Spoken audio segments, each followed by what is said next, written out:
أرسله بالحق بشيرا ونذيرا وداعيا إلى الله بإذنه وسراجا منيرا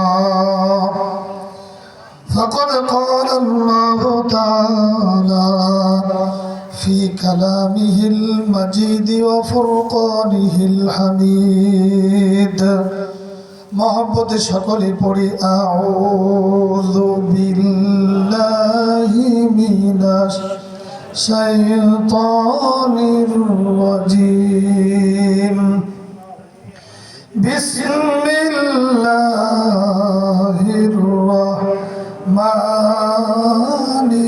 রহিম ইয়া আইয়ুহাল্লাযীনা আমানু মান ইয়ারতাদ্দা মিনকুম আন দীনিহি فسوف يأتي الله بقوم يحبونهم ويحبونه أذلة على المؤمنين أعزة على الكافرين يجاهدون في سبيل الله ولا يخافون لومة لائم ذلك فضل الله يؤتيه من يشاء والله واسع عليم وقال تعالى في شان حبيبه صلى الله عليه وسلم إن الله وملائكته يصلون على النبي يا أيها الذين آمنوا صلوا صليت على إبراهيم وعلى آل إبراهيم إنك حميد مجيد اللهم بارك على محمد وعلى آل محمد كما باركت على إبراهيم وعلى آل إبراهيم إنك حميد مجيد পিতামাতার স্মরণে আরকান্দি হাফেজিয়া মাদ্রাসার উদ্যোগে আয়োজিত একদিনব্যাপী বাৎসরিক ওয়াজ মাহফিলের সম্মানিত সভাপতি, প্রধান অতিথি, বিশেষ অতিথি সহ দিন প্রিয়, ইসলাম প্রিয় ভাইয়েরা, পর্দার আড়ালে অথবা আশেপাশের বাড়িতে অবস্থানরত আমার মা ও বোনেরা, আল্লাহ রব্বুল আলামিনের দরবারে লাখ কোটি শুকরিয়া যে মহান রব্বুল আলামিন প্রচণ্ড শীতকে উপেক্ষা করে কোরআন ও সুন্নাহর আলোকে কিছু কথাবার্তা বলা বা শোনার মতো তৌফিক দিয়েছেন। সেজন্য সে মহান রব্বুল আলামিনের দরবারে শুকরিয়া তান আমরা সকলে বলি আলহামদুলিল্লাহ। লক্ষ কোটি দরুদ ও সালাম বর্ষিত হোক বিশ্ব মানবতার মুক্তির কান্ডারি জনাবে মুহাম্মদুর রাসূলুল্লাহ, আমরা সকলে বলি সাল্লাল্লাহু আলাইহি ওয়াসাল্লাম। আওয়াজ একটু কমাতে হবে, স্বাভাবিক রাখতে হবে। দীর্ঘ রাত্রে আমি আপনাদের সময় নষ্ট করব না, কণ্ঠের অবস্থা অত্যন্ত খারাপ। আমি আপনাদের সামনে যে আয়াতে কারিমা তেলাওয়াত করেছি, এই তেলাওয়াতকৃত আয়াতে কারিমাকে সামনে রেখেই কিছু কথাবার্তা বলার চেষ্টা করব। যদি কোরআনের মহব্বতে এসে থাকেন শেষ পর্যন্ত আওয়াজের প্রতি খেয়াল করবেন না, কথা কি বলা হচ্ছে এটা খেয়াল করে আমল করার নিয়তে শুনবেন, এবং যাতে করে পরবর্তীতে এই জিনিসগুলো আমাদের জন্য পাথেয় হয়ে দাঁড়ায়। আল্লাহ তাআলা আমাদের সে তৌফিক দান করেন, আমরা সকলে বলি আমিন। আপনারা হয়তো বা শুনলে অবাক হয়ে যাবেন, অথবা ইতিমধ্যে আপনারা জেনেছেন, মানুষ যত পাথেয় সংগ্রহ করে সবচাইতে উত্তম পাথেয়র নাম কি জানেন? এটা জানেন আপনারা? সবচেয়ে উত্তম পাথেয়র নাম হলো ওয়াতাযাওয়াদু ফাইন্না খায়রাজ যাদিত তাকওয়া। তোমরা পাথেয় সংগ্রহ করো, আর শোনো সবচেয়ে উত্তম পাথেয় হলো আল্লাহর ভয়। সুবহানাল্লাহ বলেন। আল্লাহর ভয় যদি কারোর দিলের মধ্যে না থাকে তাহলে হাজার কিছু সংগ্রহ করার পরেও তার কিছু নাই। কি কথা ঠিক না বেঠিক? তার অনেক কিছু আছে যেটা আমি আপনি বুঝি না। কে বলেন কথা ঠিক না বেঠিক? এই মাহফিলে আসলে কি লাভ আর কি ফজিলত হয়, এটা বলতে গেলে আমি আমার সংক্ষিপ্ত কথা শেষ করতে পারবো না। শুধু এতটুকু বলি যে আমরা যে এখানে আসতে পেরেছি এ তৌফিক কার? আল্লাহ না দিলে আসতে পারতাম? আপনারা হযরত শুআয়ব আলাইহিস সালাতু ওয়াস সালামের নাম শুনছেন? হযরত শুআয়ব নবীজিনা আলাইহিস সালাতু ওয়াস সালাম তিনি বলেন, ইন উরিদু ইল্লাল ইসলাহ মাস্তাতাতু। আল্লাহর নবী বলেন, আমি তোমাদেরকে সংশোধন করার ইচ্ছা করছি, আমি তোমাদেরকে সংশোধন করতে চাই। আল্লাহ রাব্বুল আলামিন আমাকে যতটুকু সামর্থ্য দিয়েছেন এই সামর্থ্য অনুপাতে আমি তোমাদেরকে সংশোধন করতে চাই। সুবহানাল্লাহ বলেন।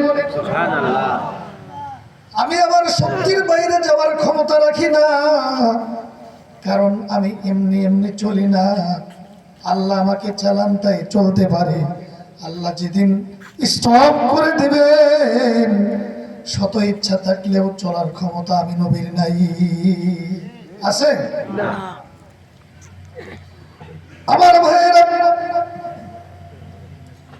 হযরত শুআয়ব আলাইহিস সালাম বলেন, আমি আমার সাধ্য মোতাবেক তোমাদেরকে সংশোধন করতে চাই, তবে আমি চাইলেই যে হবে বিষয়টা এমন না। এরকম নাকি? আমি চাইলেই তোমাদেরকে সংশোধন করতে পারবো না। আহারে বলেন তো দেখি, আমার বক্তার মতো হাজারো বক্তা এক জায়গায় জটলা হয়ে যদি তক্তা হয়ে যায় আর সবাই মিলে যদি পরিবর্তনের চেষ্টা করে, যদি আল্লাহর সাহায্য না থাকে, বলেন তো এই চেষ্টার কোনো দাম আছে নাকি? হযরত শুআয়ব চোখে আঙ্গুল দিয়ে দেখিয়ে দিলেন। তিনি বললেন,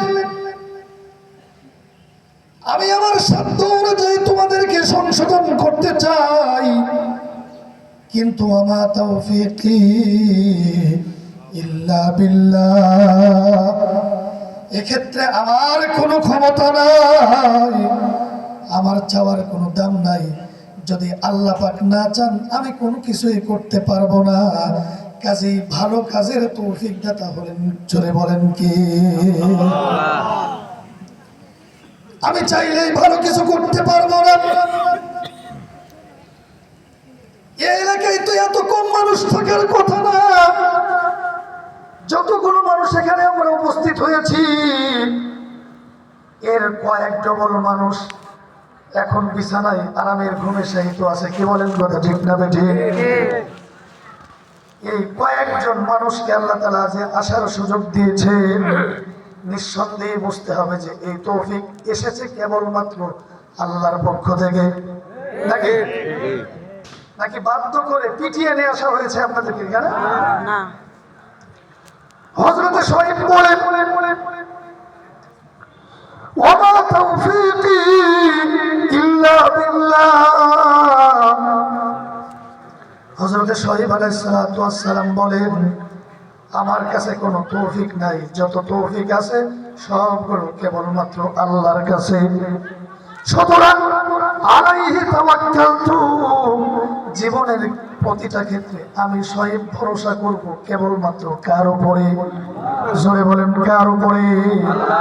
জীবনের প্রতিটা ক্ষেত্রে ভরসার জায়গা হবে কার জায়গা? ও মুসলমান, শুআয়ব আলাইহিস সালামকে শুধু শুআয়ব আলাইহিস সালাম নয়, এই পৃথিবীতে যত নবী রাসূল এসেছেন প্রত্যেকটা নবী রাসূলকে আল্লাহ তাআলা উম্মতের মডেল করে বানিয়েছেন। সবচাইতে উত্তম চরিত্র দিয়ে তাদেরকে দুনিয়াতে প্রেরণ করেছেন। ইবাদতের সবচাইতে উত্তম মানদণ্ড দিয়ে তাদেরকে প্রেরণ করেছেন। তাদেরকে এমন যোগ্যতা আল্লাহ তাআলা দিয়েছেন,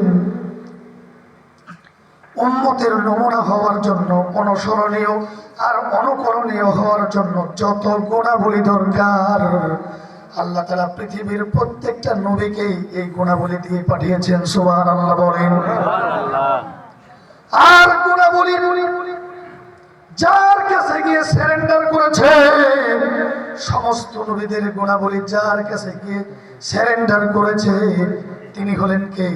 জনাবে মুহাম্মদুর রাসূলুল্লাহ সাল্লাল্লাহু আলাইহি ওয়াসাল্লাম, যার আনিত ব্যবস্থার চাইতে উত্তম কোন ব্যবস্থা অতীতে পৃথিবীতে আসে নাই। কিয়ামত পর্যন্ত তার দেখানো পথ ছাড়া বিকল্প কোনো পথ কোনো মুসলমান খুঁজতে পারে না। আহসানাল হাদি হাদি মুহাম্মাদিন সাল্লাল্লাহু আলাইহি ওয়াসাল্লাম, যত দিক নির্দেশনা আসতে পারে তার মধ্যে সর্বশ্রেষ্ঠ দিক নির্দেশনা হলো নবী মুহাম্মদুর রাসূলুল্লাহ সাল্লাল্লাহু আলাইহি ওয়াসাল্লামের দিক নির্দেশনা। তিনি তার উম্মতের জন্য যত উত্তম হাদিয়া নিয়ে এসেছেন, পৃথিবীর কোন নবী তার উম্মতের জন্য এমন শ্রেষ্ঠ হাদিয়া আনতে পারে নাই। সুবহানাল্লাহ বলেন। তো যে কথা বলতেছিলাম, হযরত সাইয়্যিদুনা নবিয়্যিনা আলাইহিস সালাতু ওয়াস সালাম বলেন, আলাইহি তাওয়াক্কালতু, আমি আমার জীবনের প্রতিটা ক্ষেত্রে ভরসা করি আল্লাহর উপরে। ও মুসলমান, নবীরা যদি ভরসা করতে পারেন আল্লাহর উপরে, বুদ্ধি করে বলেন নবীর উম্মতেরা ভরসা করবে কার উপরে? জোরে বলেন কার উপরে? আল্লাহকে বাদ দিয়ে যদি কোনো নবীর উপরে ভরসা করেন লাভ হবে নাকি? না না, কোন নবীও কাউকে মুক্তি দেওয়ার ক্ষমতা রাখে না যদি তার ভিতরে আল্লাহর ভয় না থাকে।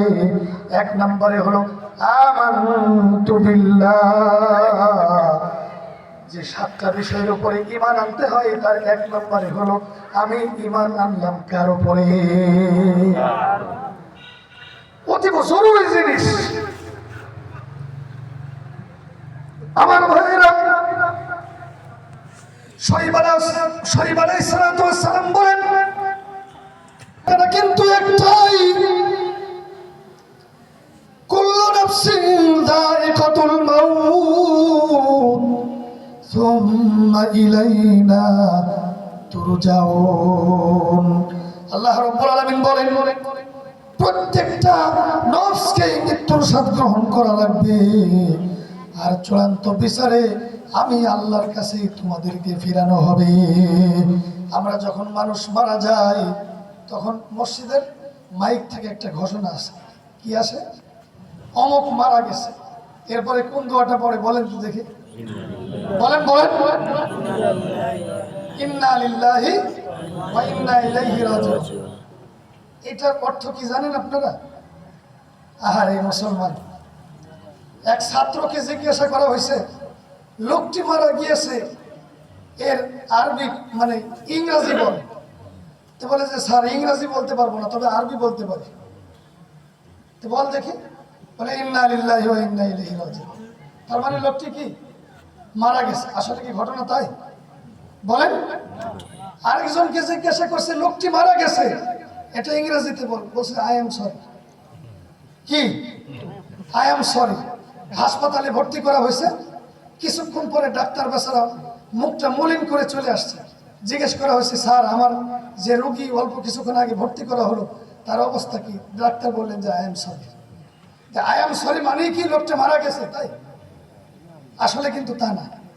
ইন্না লিল্লাহি ওয়া ইন্না ইলাইহি রাজিউন এর অর্থ কি?